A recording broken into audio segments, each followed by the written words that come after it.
Okay, so I've also started recording because Cranfield University is very interested in this talk, and the alumni department, they reached out to us saying that they would like to have the recording of this video, which they want to then play. And so let me start. I think we are right on at the nick of time. We have about how many people? I think there are 36 participants, 37 now, and I think people will keep trickling in. Uh, so, friends, welcome to the leadership talk of Cranfield Alumni Group in India. And we have two super exciting speakers. And, CTL Chidambaram Lakshmanan, he's president of Tech Mahindra in United States. And I met him at Cranfield. He had come to there to recruit Venkatesh Varlu, who was my batchmate. So that's the connection. And there we kicked off into a very nice relationship. He loves to mentor, he loves to guide, and he's a very amazing business leader. And then we also have Kairav Modi. He also went to Cranfield, and Kairav is now the CFO of Siemens Digital Industries, based out of Mumbai. And Kairav is working on a lot of digital transformation projects. So two super exciting speakers. As you're all aware, there are two topics. One, which is very close to all of us, the leadership challenge in uncertain times. And that's the theme of CTL's talk. Without much ado, can we all give a round of applause and welcome CTL, and then CTL can get initiated. You can all switch on your mics. Fantastic. And now we can all switch off, and then CTL, the floor is yours. Thank you. And good morning, good afternoon, good evening, everyone, wherever you are in the globe. And we can move to the next screen, Sharona. And if we really, I'm coming to terms with everything that's happened. And at this time, my thoughts and prayers for the safety of you and your families, and everyone else in the world, as we navigate unparalleled times. Just think of it. 8 weeks ago, or even 6 weeks ago, the globe looked perfect. It was globalized, there's no risk. If at all there was a risk, I was at a conference, Wall Street Journal CEO conference, when one of the participants, from the Department of Defense made a comment that we are well equipped to handle an attack on war, on land, air, and sea. The only place where we are vulnerable right now is cybersecurity. This pandemic was not even mentioned, so no one knew except for Mr. Bill Gates, who gave that famous talk in 2015. Other than that, no one really got this right. And so we are living in a very interesting time right now. Let's move to the next slide.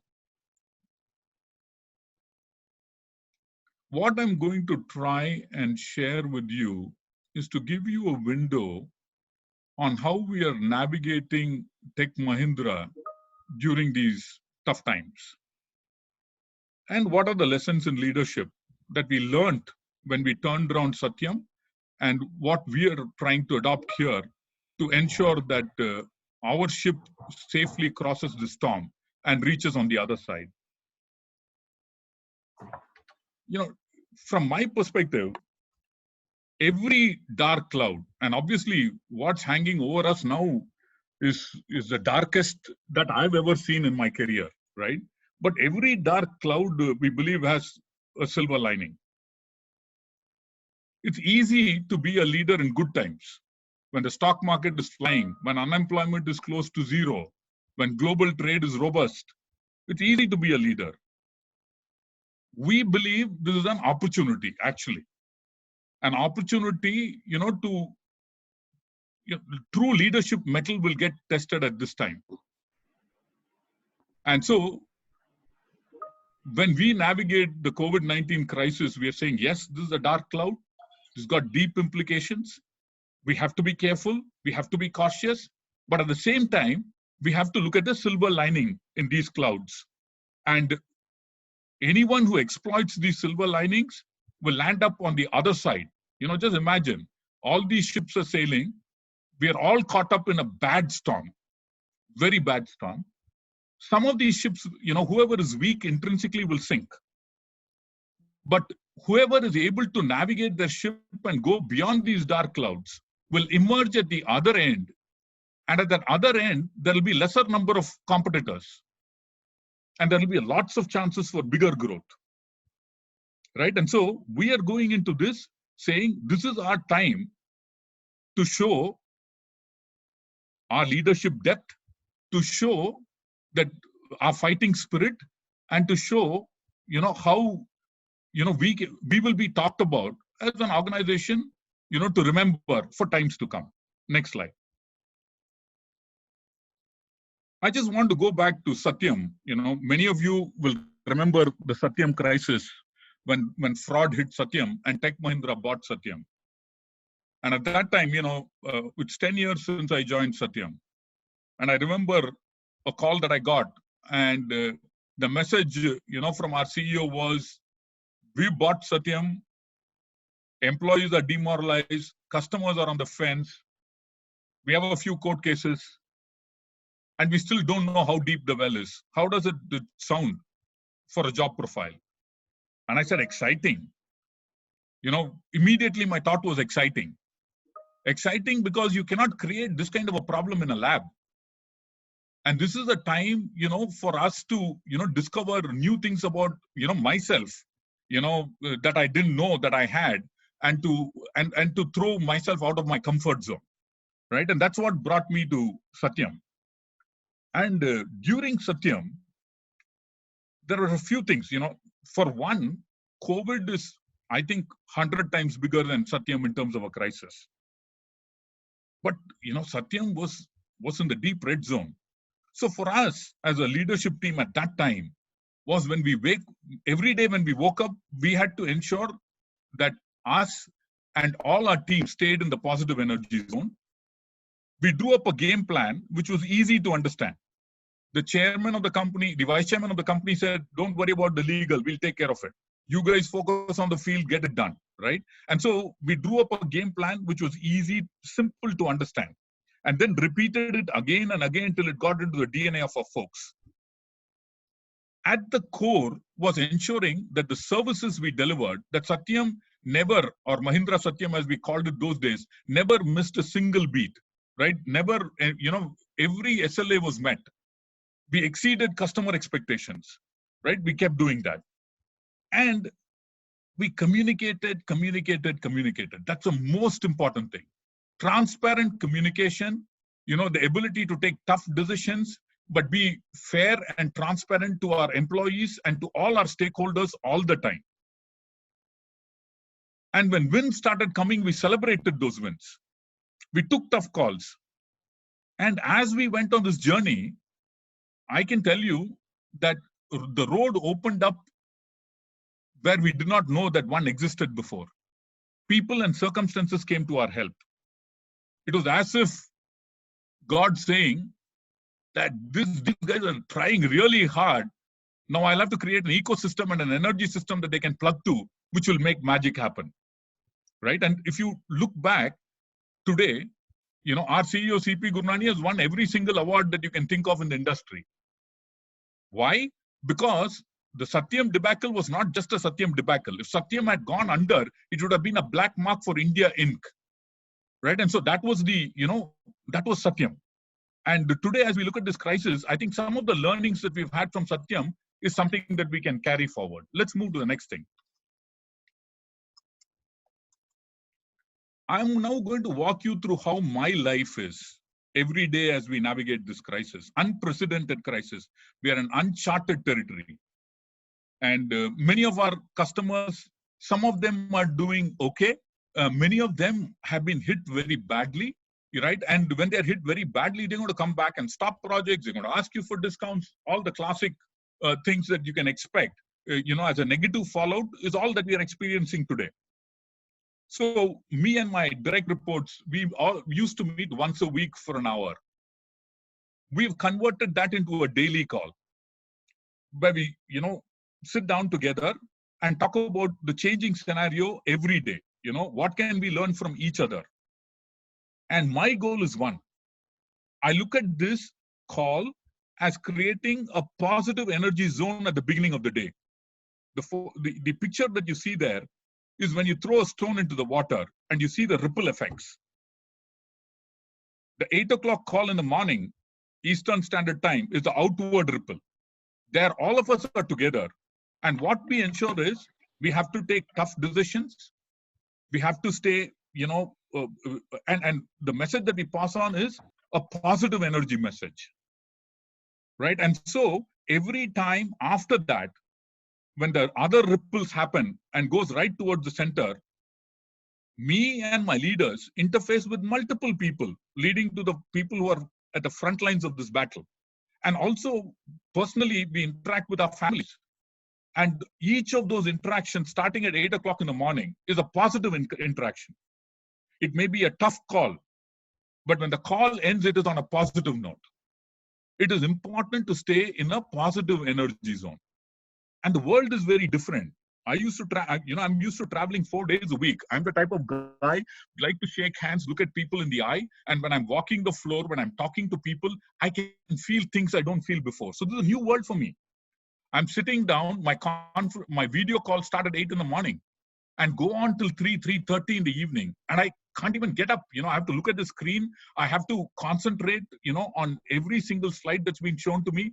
People are looking for guidance. I have to be fully present, and add value to each of those conversations. So by about 3 o'clock, I'm drained. And I'm sure many of you are experiencing this. In this whole thing, as we navigate this crisis, it's important for us to stay physically and mentally fit. What do I do? Every day without fail, I have the Ashland State Park, which is half a mile, fortunately, from my house. It's acres and acres of beautiful wooded property. And I go in there and I run. I do my run 5 miles a day, period. And I talk to people without having to look at a screen when I'm running at that time. But that gives me the energy for the day. Right? And so in whatever we do, and especially in this situation, it is important for us to ensure that we are in a positive energy zone. Let's move to the next thing. Now, there was a New York Times bestseller that I read, and the book, and it's called The One Thing. This is exactly the way it's written on the book. And if you get a chance, you must read it. Many times you read a book and then you forget about it. And other times when I'm running, when I'm with myself, what I've read in the book comes back and talks to me. It kind of pulls at my coattails. And The One Thing was that kind of a book. So long story short, what does The One Thing say? The One Thing says in life, and in business, you don't have time to do too many things. So identify that one thing that is most important for you. One thing. One thing in your professional life, one thing in your personal life. Don't let too many things come on the table. You may do too many things, but those too many other things are towards achieving that one thing. And somehow, this concept, I just loved it. I kept thinking about it. And one day when I was running, I said, what would be my one thing? What would be that one thing? And it came back very clearly that one thing is to create customer delight, not customer happiness, customer delight, exceed their expectations. And then I started thinking more and more about it. And when an idea grows in you, sometimes you wake up at 3 in the morning, you're alive, you're thinking. And, we said we should do what is right for our customers. And sometimes you may automate. Sometimes you may bring in artificial intelligence, which would cut down a lot of manual work that you're doing. So take those tough calls and be bold to get on a call and tell your team that this is your one vision for your one thing. And we'll do what is right for the customer. Go and do what's right for the customer. And the simple thing is, if you do what is right for the customer, you can't go wrong. It's a very nice statement. But by doing what is right for your customer, you can't go wrong. And then we said, what do we need to do to make customer delight happen? We said, people coming into work every day have to be energized and happy. Now, people facing the customer every time have an advantage, but we have thousands and thousands of people working in our offshore development centers. When they come into work, they should be energized, they should be happy, which means our leaders should work on creating an environment which is non-political and which will allow people to traverse the distance that exists between good and exception. And this is a very, very important concept, right? Many times we end up doing shallow breathing, right? And you see a marathon race, people running, the guy who's finishing right at the end pulls out a reserve of energy that, maybe he or she didn't know that they had. Sports, tends to bring out that extra in you. That's why it's so celebrated and has such high viewership ratings on television. How do you create that atmosphere within your office environment where people, delve into the depth of their energy and bring it out, right? And with the digital revolution, whole number of new technologies, AI, AR, VR, RPA, a whole lot of new technologies have come into play. How do we reskill our employees in order to ensure that we create customer delight, right? And ultimately, how do you, so these are the thoughts that the one thing brought in my mind. Now, this we've been doing for the last year and a half, ever since I read this book. None of this have changed in the COVID crisis. We believe that these concepts are the concepts that will separate the wheat from the chaff. And this is a great opportunity because now is when so far when times were good, everyone was able to deliver plus or minus 5%. Remember that case when the American Airlines pilot, landed his plane in the Hudson River. He could have landed it in the middle of Manhattan and caused a disaster. Well-trained teams, passionate teams, hardworking teams that want to leave a footprint in the sands of time, they are the ones who can take the right decision at the most difficult time. And that is why I said this dark cloud has a silver lining. And this is a time for Tech Mahindra to show how different we are. And so concepts like the one thing that we have created are things that will differentiate us, right? Let's go to the next slide. This is the time to challenge the status quo. How do you win this COVID-19 battle? And I want to share this in a few stories, in the form of a few stories. One is resilience. I was watching a India-West Indies match at the Chepauk and summer, and you know how summer in Chennai is. It was a flat wicket, not helping the bowlers, and the West Indies batsmen were on a rampage. And this team had great players, Venkat Raghavan, Chandrasekhar, Bishan Bedi, whole lot of players. But there was also a Hyderabad medium pacer called Abid Ali. Not as highly rated as the other guys, but he was a lion at heart. And he kept bowling over after over, heartless pitch. We felt sad sitting, seeing him being belted across. He kept pitching and pitching and pitching. Till at 4 in the evening, in 2 overs, he dramatically changed the game, took 6 wickets. Every time, he was not getting results, he didn't give up. Every time he was watching and reading the minds of the batsmen. Every time he was waiting for the batsmen to, let their guard down, to get overconfident. Because the pitch was not helping the bowler. But if you keep doing this, magic will happen, right? And so for us, for all of us, it is important to be very resilient. And what we also, need to do now is a lot of hard work. Now you see this photograph. This is my favorite photograph. This is football. And right at the end of the finish line, this player is taking a catch, right? Now, this looks all great, right? Everyone cheers the player. Maybe he gets the MVP award. But ultimately, do you think it has happened in a matter of few minutes when he's taken the catch? No. It is thousands and thousands of hours of work. Again and again, practicing it on the ground, whether it's winter or summer or whatever the temperature is getting into the field. And again, playing through multiple scenarios. Practicing, strategizing, keeping physically fit, keeping mentally fit. And then what happens? You're playing this big match, the most important match, the COVID-19 match, which is going to, separate the men from the boys. And at that time, the quarterback throws the ball from 800 yards away. The moment the ball leaves the hand, this player starts running towards the ball and the finish line. He's not seeing the ball. He's running towards the finish line, right? And then he leaps up and he takes this miraculous catch at the finish line. Now, I am of the belief that you have to do everything, right? You have to work hard. And at that time, when you're upside down, there is a force much beyond you that will guide the ball into your hands. But that's not, it happened in the Satyam time. We wanted it badly. We planned for it. We worked for it. And then I told you that people and circumstances came to our help. In some form, that's God coming to your help.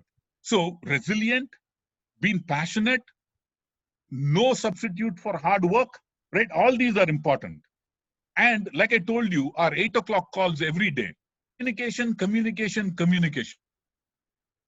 You can't under-communicate now. It has to be truthful, and you have to keep, sharing and challenging your people to go out of their comfort zone. Challenging your people to come up with ideas that can change the game for your customers, right? To be very careful. Stitch the coat to the cloth you have. Being fiscally prudent. Ensuring that cash is king, right? And also ensure that the scoreboard keeps moving. When the bad news keeps coming, go back and say, I'm not going to accept it. Keep moving, and keep the scoreboard moving. Let's move to the next slide.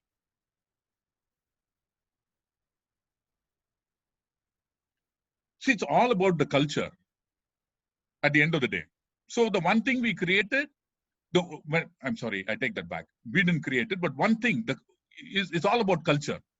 Now, culture is what people are doing when others are not looking, right? It's the lifeline for the organization, right? And so, how do we go about? What is the kind of culture that we are creating, in Tech Mahindra that will see us through during these tough times? I talked to you about one thing. We also work on a concept called leaders without title. Now, what's leaders without title? Somebody, do they have to be called vice president, senior vice president for them to act like a leader? No. To us, everyone is a leader. And Robin Sharma wrote that beautiful book, Leaders Without Title. And so we encourage everybody to take ownership, right? And we celebrate those. Now, one example of a leadership without title is in our Chennai office. There were a set of teams which had implemented robotic process automation extremely well and made their customers successful. Now we have teams coexisting, right? There are different teams working in the same campus. Now they go across another team which is doing a whole lot of things manual. Now there are two things. You can say, hey, this is not my team. My team is doing a great job. So I'll just go about, I'm not going to waste time. Or more important, let those guys do manually. Tomorrow, when there is a competition or at the end of the year, when they judge, I look very good as compared to others.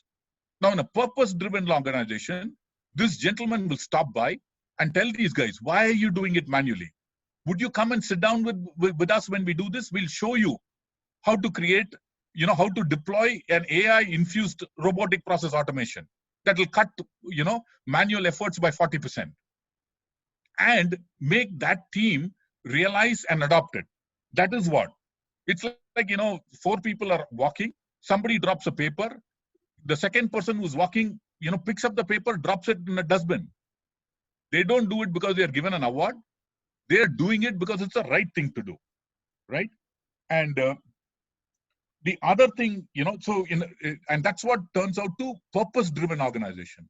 In a purpose-driven organization, people will do the things because it's the right thing to do, right? And so that's the culture that you need to evolve. Now, all this foundation that you're creating, whether it's COVID or another crisis that you face in the future, because this is not the last that we've seen, right? Will all come true. In each of your organizations, what you do, some of these could, trigger thoughts for you.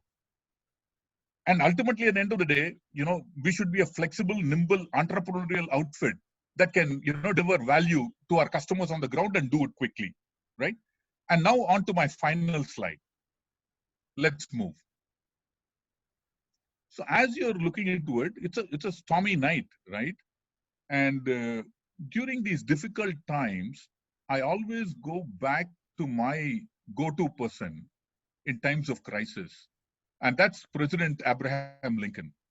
Now remember, President Abraham Lincoln, what is he known for? He is known for ensuring that all Americans are equal. He was behind the abolition of slavery. And, for those of you who may not know, the southern part of the US, there were a number of plantations and they employed a huge number of slaves. And when Abraham Lincoln floated this concept of equality for everyone, the South didn't like it. And it erupted in that famous civil war that we all know about between the North and the South. Brothers fought brothers. Millions of people died under his watch. Not an external enemy. Millions of his countrymen died under his watch. His own son died, right? And his marriage was falling apart. Now just imagine how many times as a leader he must have stepped up and say, did I do the right thing? Should I give up this fight and broker a peace, do a compromise and just move on? But he did not. He stayed the course. He stayed the course, and today, if you go to the Abraham Lincoln Memorial in Washington, it's my favorite spot to go to when I'm in DC. And there, he is revered as God. If the United States of America is united today, it's because of him, right? And people realize that. And, to him, when he took these difficult decisions, it was his North Star. What is a North Star? A North Star is something that you fiercely believe in, something that is true, something that comes from the good place in your heart. And you focus on it. And, you might have a lot of difficulties come your way, but your North Star will guide you. In the stormiest of nights, it will ensure that the ship reaches the shore safely and not get hit by the rocks, right? And so your North Star, and in our case, we are very clear. Our North Star is the safety and security of our employees. Our North Star is to ensure customer delight.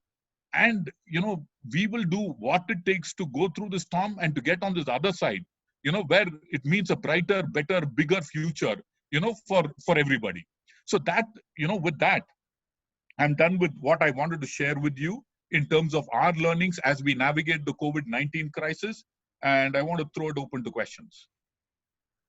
Fantastic. CTL, this was like a running commentary, and I really enjoyed a very broad landscape and super exciting, and you touched multiple points. In fact, just to quickly reconnect, Ed Cohen, who was a chief learning officer at Satyam, we did work together at Booz Allen long back, and he wrote this fantastic book on crisis management at Satyam. And I have few questions here, which I'll take now. And so the first question, let me see. This is Chandru. Would you like to ask yourself directly? Definitely. My first question was, hello, sir. First question was Hello. on how to really balance short-term and long-term decision-making with your long-term goals. I mean, the long-term goals of your organization in these uncertain times. Because I work for the Times of India Group. I lead a certain part of the organization in business development. Right now, the big conflict is in terms of, do you focus on short-term planning, short-term decision-making, tactical decisions, or are you focused on, because it's a new division, which is a, newly launched product, so service. So I'm trying to figure out, do I focus on the long-term planning side of it? Do I focus on the short-term side of it? How does it sort of work, and how does it balance with the larger long-term goals? Thank you. Thank you for your question. It is not this or that. For me, long term is like the North Star. You don't prepare for it just for COVID, right? We had the North Star laid out long ago, and the North Star will not change. Abraham Lincoln's, North Star, on equality for all Americans was not a compromisable North Star, right? So your long-term plans remain in place. You keep, working towards it, no compromise, period. But your tactical plans are equally important, because you have to feed your people. You have to ensure, that the scoreboard is ticking, right? So we, when we talk to our relationship people on the ground, we tell them, keep the scoreboard moving, right? Revenue, while on one hand, we are getting a set of bad news, we have to ensure that a set of good news keeps coming in. And so how can we be of service to our customers? How can we ensure that we do some tactical things? Because the entire service offering in our case, what we sold 6 weeks ago is irrelevant now, largely. Because no one wants to spend $200 million and wait for 2 years. It has to be all short term. So suddenly we had to change our strategy completely. Talk about, some solutions. Like, for example, we just launched a platform that will enable a factory to get started now.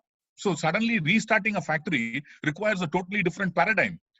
Social distancing, safety of employees, people can, employers can get sued here. So they need a framework where they say, tick, tick, tick, I've taken care of everything, I can resume operations, right? So tactical is as important as strategic. It's difficult, but the strategic thing never changes. During good times, okay times, bad times, the strategic the strategic actions, your North Star will remain constant. Your tactical will keep changing depending on the environment that you're in and the challenges that you're facing. It's very important to have a tactical plan in place and to keep the scoreboard moving. Chandru, did I answer your question? Absolutely fantastic. Love the scoreboard ticking analogy. Obviously, cricket is the only thing that we understand. And love the whole discussion as well. One other quick question, if Sanjeev would allow it. No, Chandru, I think there are too many questions in the pipeline, so we'll right. So sorry about it. Let me ask Masroor, and Masroor, brief one. Yeah, hi CTL. Thanks for the inputs to us. My question to you is that in terms of large organizations which have got resources to sustain themselves through the COVID pandemic, what is your view about the smaller organizations who may be staring a situation where they do not have enough resources to sustain next 6-9 months, and they do not have the revenue coming in as well? So how do they manage themselves and their employees and other demands that they have on themselves? Thank you.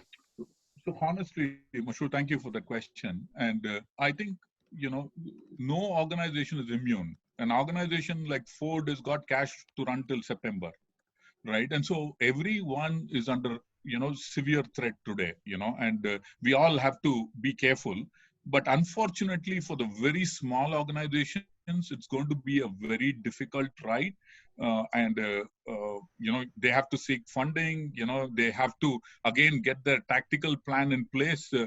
We believe that this is going to be a very vibrant mergers and acquisitions market going forward. We believe that valuations will even go down, and in the next, few months, acquisitions will be very viable. And unfortunately, people, who don't have a solid value prop, who can't support themselves at this stage, will buckle under. They'll be bought by others, and maybe, being bought by another organization that can support them navigate this crisis, could be a good choice as well. But it's going to be difficult times.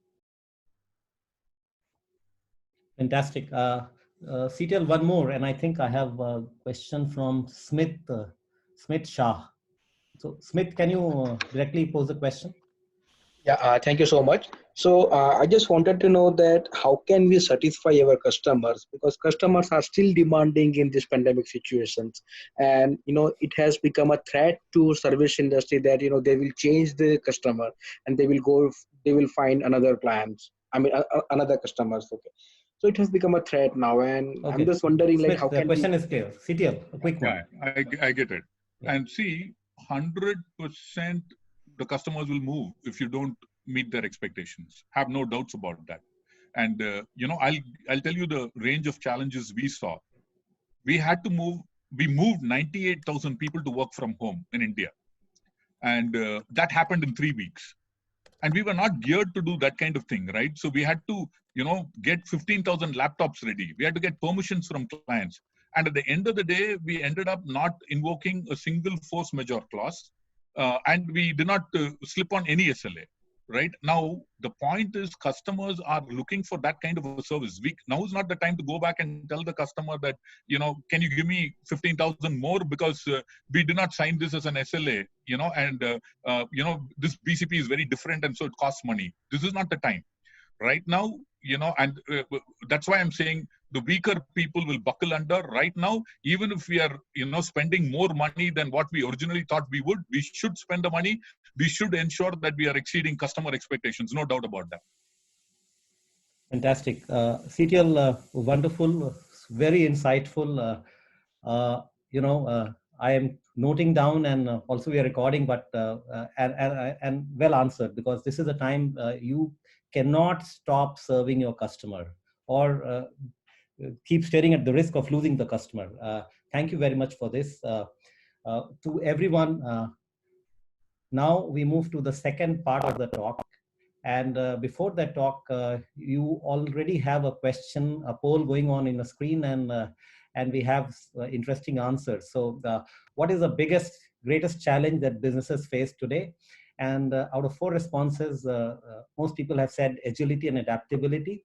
Number 2 is talent and culture. At number 3 is digital, or there's a tie between talent and culture and digital transformation. So there's a race going on between these two, and doing more for less. Right? When we entered this crisis, everyone thought that this is, the only way to survive is cash management, right? But the response that I get and the way business is responding, I think there are multiple options for business today, and CTL threw light on one set of on one way of looking at it, and to have the North Star in place, and then keep on fine-tuning the tactics as you move along, right? Thanks, CTL, for that. Can I now welcome Kairav Modi, who is going to talk about the topic which is part of this poll, which is digital transformation. So Kairav, the floor is yours. Thank you. Thank you very much. Can you hear me? Yes.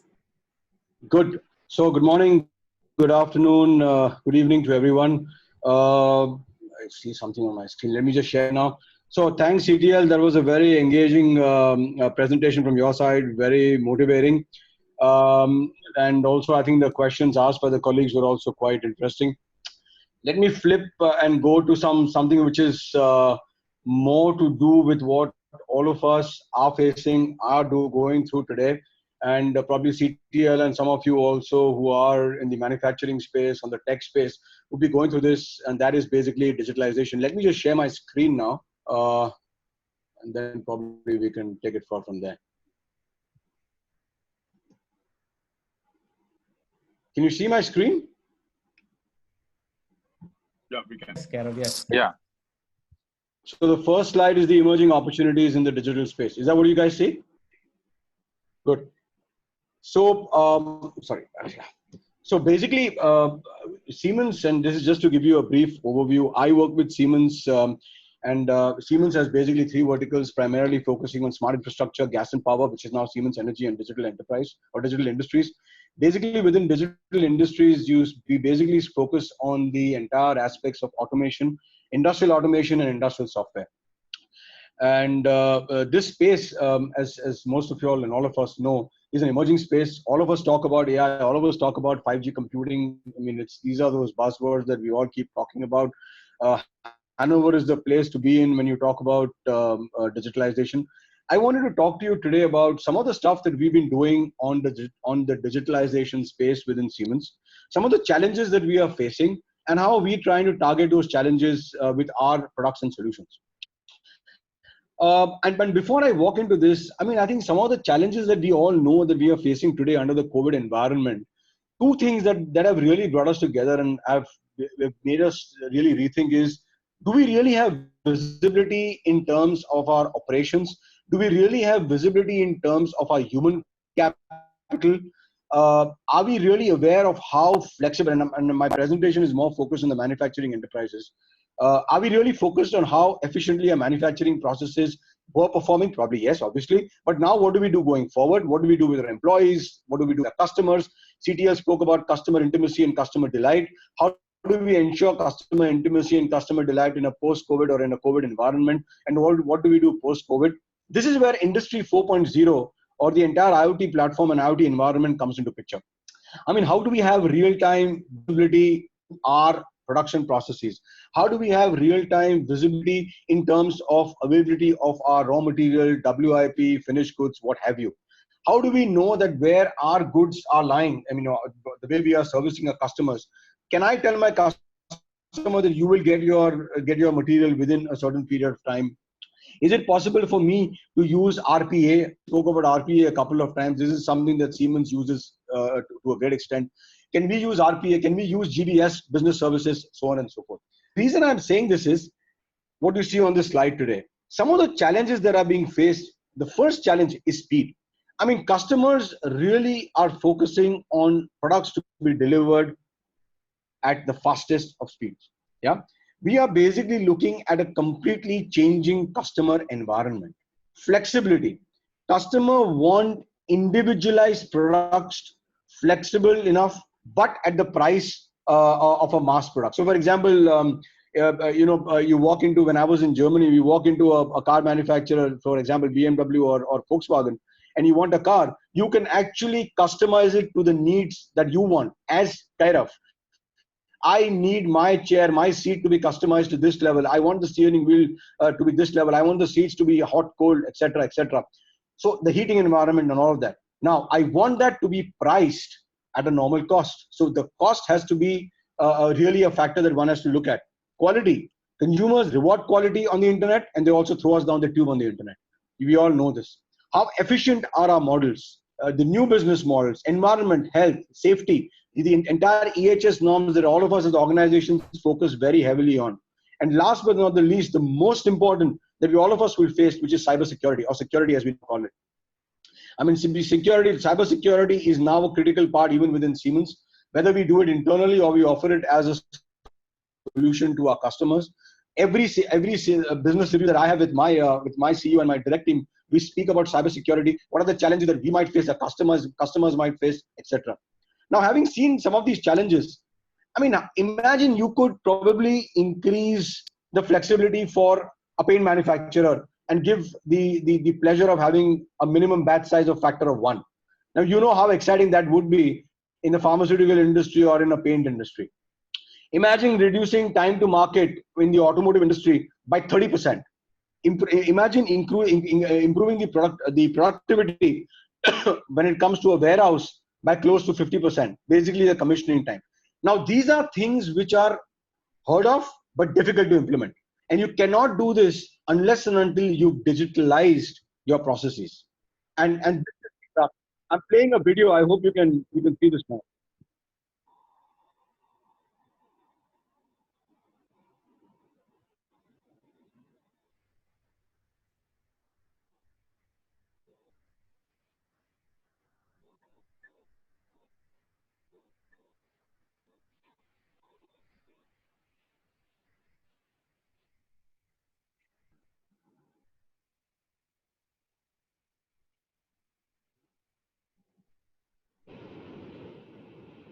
There's no audio there.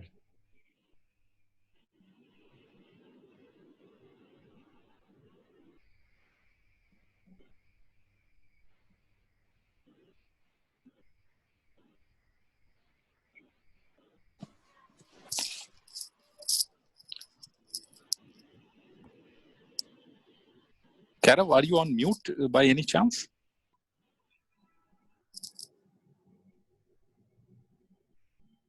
So the big question is that, can you hear me now, right? Yes. Good. So now the big question is how.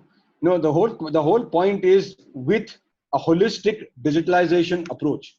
Now, the way we look at digitalization is, you must have heard about the real world and the virtual world. We talk about a digital twin, and the whole intention is to make the digital twin makes this entire integration of the product and the performance possible.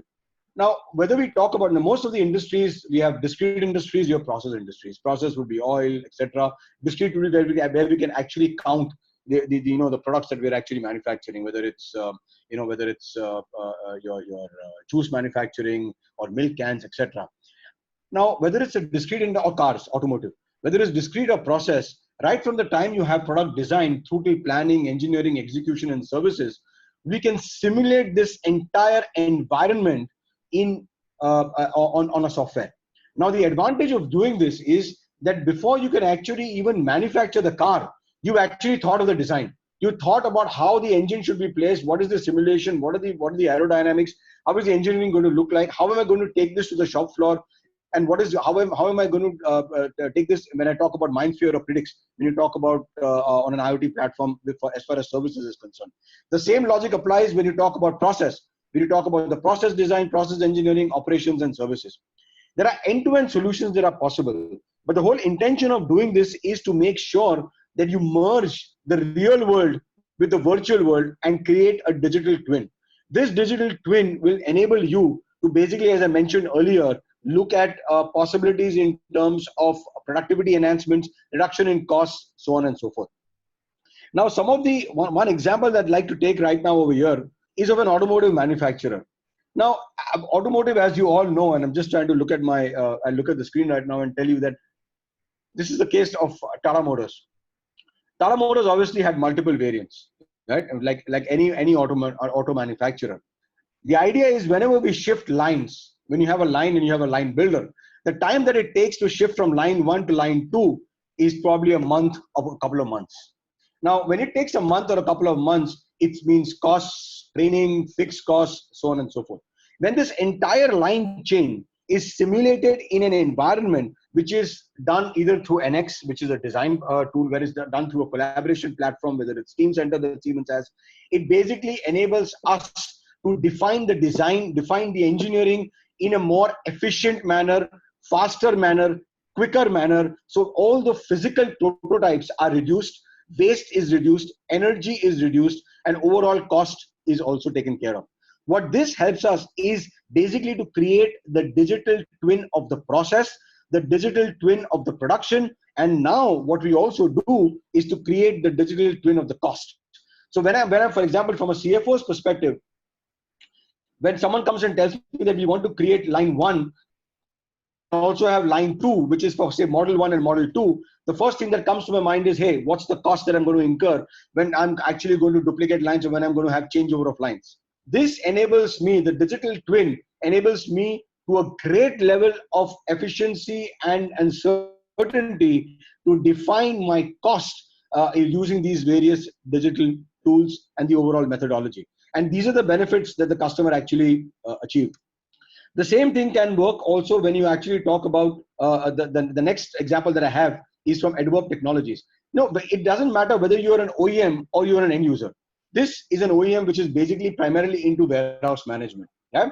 Now, warehouse management not just for its own factory, but also for its end users like Flipkart or Amazon or what have you. Now, when you actually create a warehouse, there are millions and zillions of SKUs or stock keeping units. How do you actually manage the efficiency of your warehouse or your manufacturing unit for various things that you manufacture for the end customer? And also when you go to a Flipkart or an Amazon, how do you give more efficient warehouse solutions to your end customer? So when you talk about Adverb, there was minimal digitalization over there. They were very, very focused, very futuristic, very agile organization, very young organization. And I can tell you they were focused on making sure that the platform or now they had multiple design tools.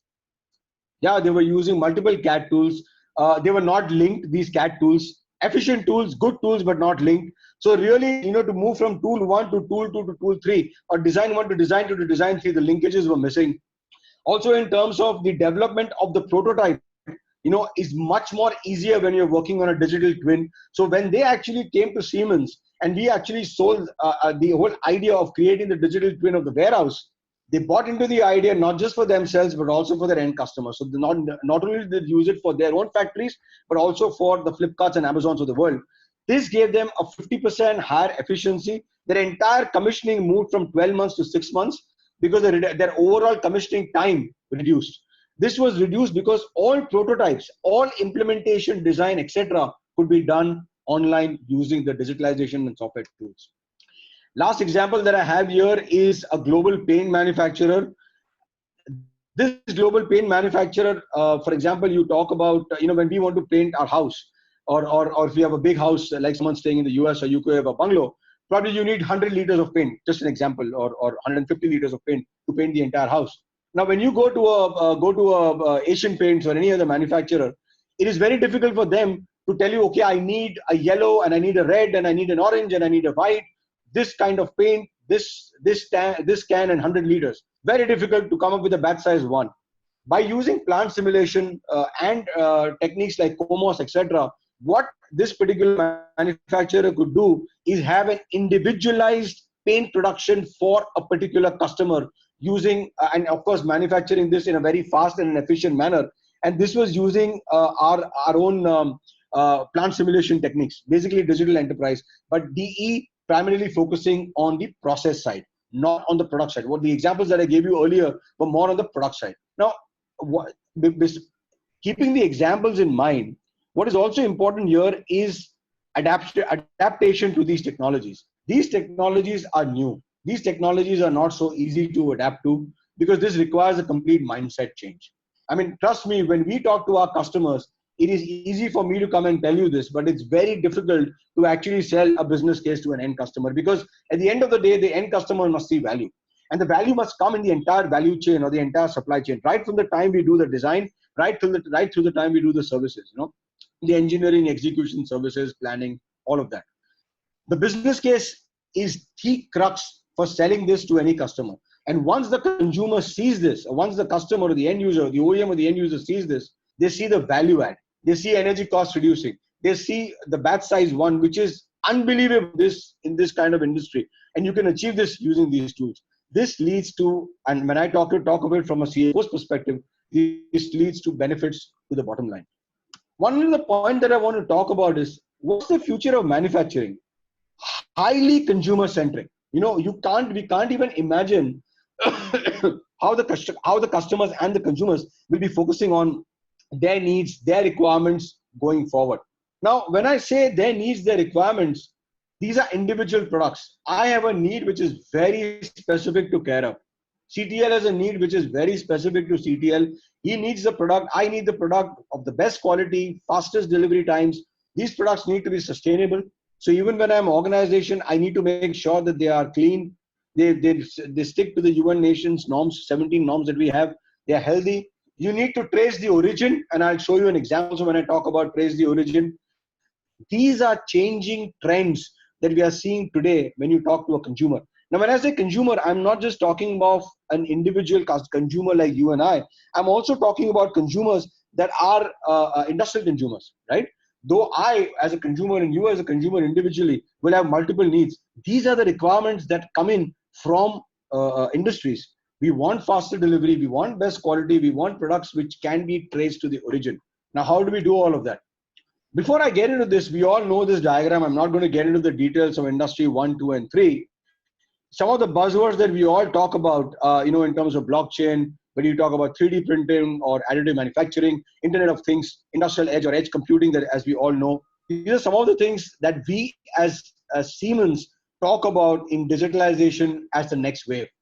Our factories, our labs, our corporate technology departments are working on these technologies. We do have co-creation with our customers that we are working on right now. We have our own solution and our own products in this range, and I can show you a couple of examples before I end the presentation.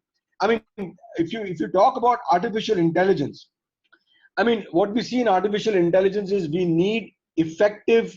So basically, before I tell you, we are doing this in our factory in Amberg. Amberg is a city in Germany, and this is where Siemens has its biggest automation factory. Now, what you see here is basically a robotic arm, and you also see a Siemens controller, a PLC over here.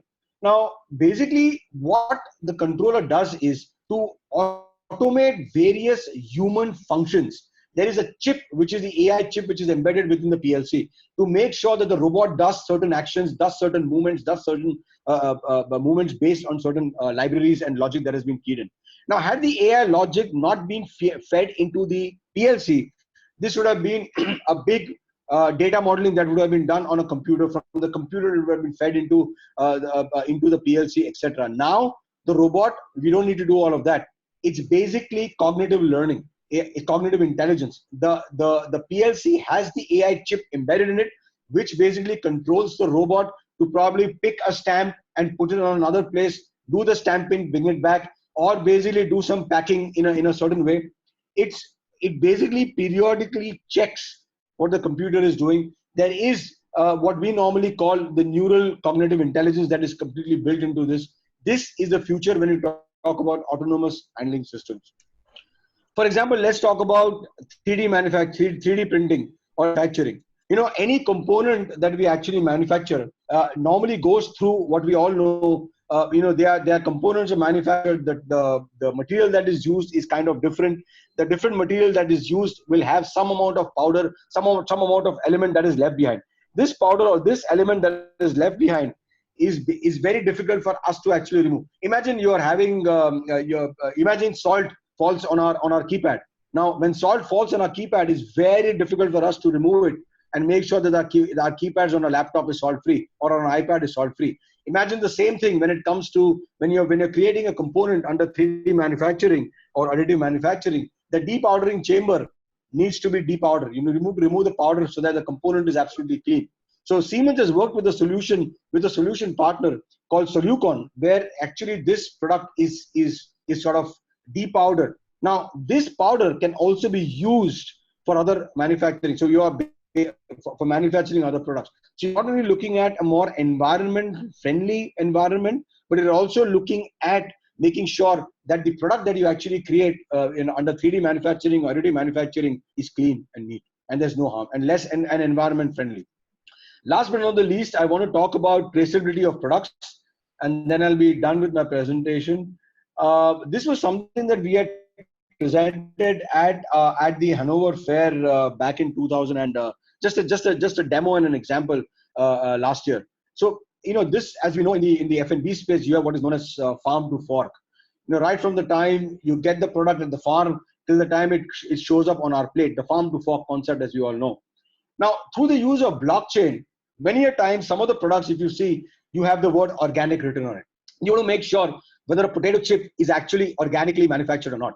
So various blocks are created within this entire chain, right from the time the potato is picked up at the farm, whether it's organic, non-organic, till the time it actually goes to the factories or the various steps that actually go through it. And how do you actually track? Each block is then updated by the required by the process owner, and through the blockchain and through the gateway that you see right now and the sensors, we basically want to make sure that there's a traceability of the final product, right of the raw material, right from the final product to the raw material, right?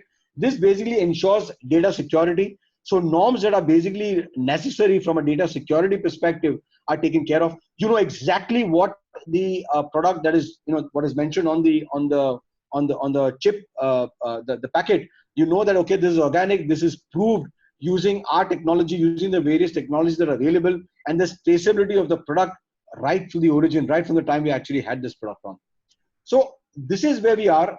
What you see here is, we have the human versus the machine. The machine is based, you're bringing the human and the machine closer and closer and closer. And this is, friends, the future as we see. That's all from my side. Last point that I'll leave you with is someone said that, the big daddies will eat the small. I don't think that's true. As someone has already said, it's going to be the faster one that's going to eat the slower one. Yeah, that's something that we always follow. And one clue that I take from what CTL mentioned, he spoke about his morning meetings. We also have one with our direct reports. We call it the DMMs, the daily morning meetings.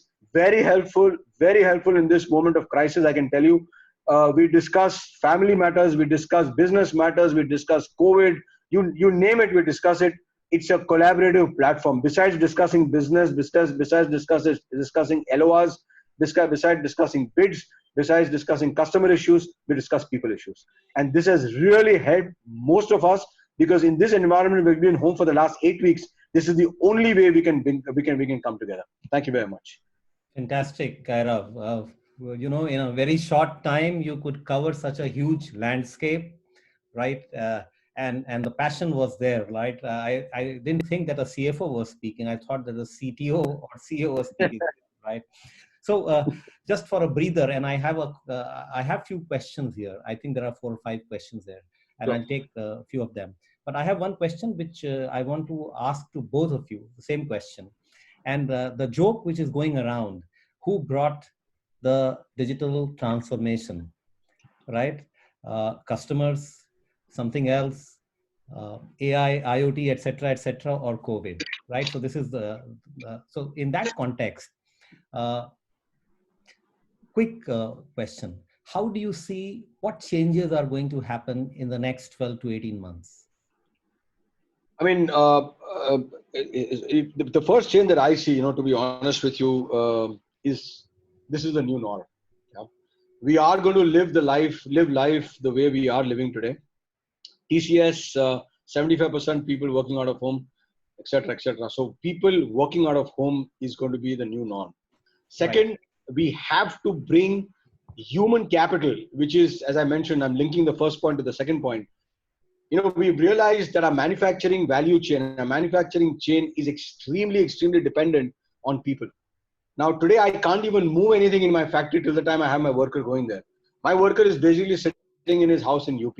Yeah. When he comes back, when COVID opens up, he comes back, that's when the factory starts. I'm just giving you an example. Now, we've realized the more digital you become in this digital world and more you are electronically connected, the faster and better it is, not just for me as a supplier, but also as the OEM and as the end user. So digitalization, being more collaborative, being easily connected is where I see the future. And the last point that I want to make, Sanjeev, is very, we just acquired a company in edge computing, and that's going to be the next wave. I'm not an expert. I'm trying to see how I can dig my brains into it. But I tell you, it's a team of 74 people we acquired. We paid a bomb for it. It's already in the papers. We paid a bomb for it. Yeah. And Right. I can never imagine that we would have paid huge amounts of money for for a team of 74 brilliant people sitting in a remote place in India doing edge computing. And they are 2 years ahead of the rest of the world. It is, Brilliant. trust me, as the slide says right now, digital future starts today. If we don't focus on digitalization and if we do not connect fast, we'll be really into the past. Fantastic. CTL, your take, same question. No, Just switch on your what camera. Kairav, CTL. can you, just a minute, can you hear me? Yeah, I can hear you. Yeah. So, I think Kairav is bang on. Change is all around us and we have to embrace change, fast.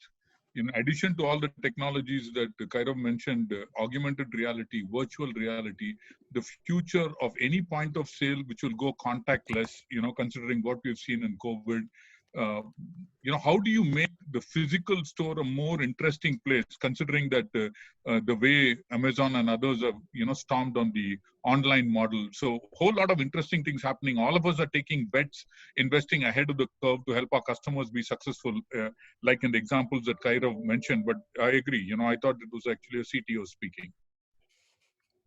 Right. I have a question which has come from two people, very similar, and I think both of you can have a quick take. I have my thoughts on that. So the question is, with increased automation, what happens to employment? And especially in the context of India, where there are millions of people and we need to employ them and all that. So, I can take that question first. Hmm. Automation is here to stay. You can't stop technology. Internet came where we were able to stop it. It's got pluses and minuses, but you can't stop, something from happening. And so is the case, from RPA and even AI infused RPA, we call it extreme automation. So the future is going to be also with companies that can de-link revenues from the number of bodies deployed. That is going to be through IP platforms that we create, which will make all this happen. So to me, it looks like, we will not be recruiting at the pace at which we were recruiting earlier. It's not as if, everything is going to collapse around us and everything will happen without people. A lot of manual jobs will go, that's a fact. And that is why we need to reskill. There is a duty that an employer has towards his employees, and an employee has themselves as well, because they have to now step up and learn. Otherwise, they'll become a part of history. Now with massive online courses, everything is open for people who are willing to change, who are willing to adapt and learn. And if they, yes, all of us are enabling our employee base to go there, right? And that will be a better world, a world where, there'll be better margins, it's higher up the thought leadership chain, and a good positioning, right, for the employee and for the organization. But if you remain in the manual world, you'll get automated, and that's the truth. Right. Thanks, CTL. Kairav, you want to have a shot at it? Your perspective?